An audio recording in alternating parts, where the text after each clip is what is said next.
এ যেন এক দেশে দুই আইন। রাশিদ নবীদের সাফল্যে যে দেশ উচ্ছ্বাসে ভেসে যায়, সেখানে আবার নারী ক্রিকেট এখন অলীক কল্পনা, অন্তত তালেবান শাসনামলে।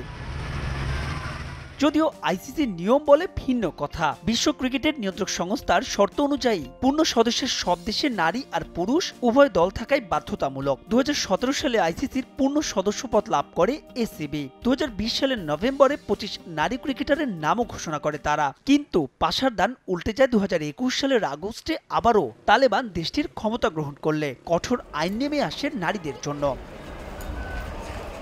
সেই থেকে এখন পর্যন্ত দেশটির নারীদের বিশ্ববিদ্যালয়, পার্কিং বা খেলাধুলায় অংশগ্রহণ পুরোপুরি নিষিদ্ধ।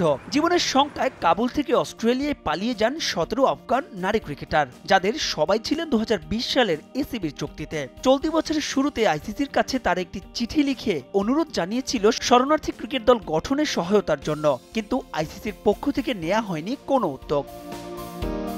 তবে ঠিকই সাহায্যের হাত বাড়িয়ে দিয়েছে ক্রিকেট অস্ট্রেলিয়া। দেশ ছেড়ে পালিয়ে যাওয়া নারী ক্রিকেটারদের তারা আশ্রয় দিয়েছে মেলবোর্ন ও ক্যানবেরায়। শুধু তাই নয়, সুযোগ করে দিয়েছে ক্রিকেট খেলারও। বর্তমানে যাদের অনেকেই খেলছেন স্থানীয় বিভিন্ন ক্লাবে। তবে এবার তাদের পূরণ হতে যাচ্ছে অনেক দিনের পুষে রাখা স্বপ্ন।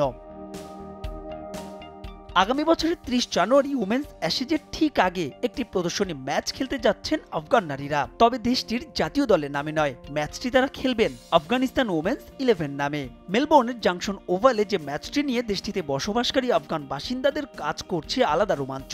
প্রতিপক্ষ হিসেবে আফগান নারীরা খেলবে ক্রিকেট উইদাউট বর্ডার 11-এর বিপক্ষে, যেখানে থাকবে অজি জাতীয় দলের ক্রিকেটাররাও। আর পুরো আয়োজনে আর্থিকভাবে সহায়তা করবেন অস্ট্রেলিয়া সরকার। এর আগে নারী ও মেয়ে শিশুদের মানবাধিকার পরিস্থিতি অবনতির কারণে দেশটির সরকারের পরামর্শে ৩ দফা আফগানিস্তানের সঙ্গে সিরিজ বাতিল করে ক্রিকেট অস্ট্রেলিয়া।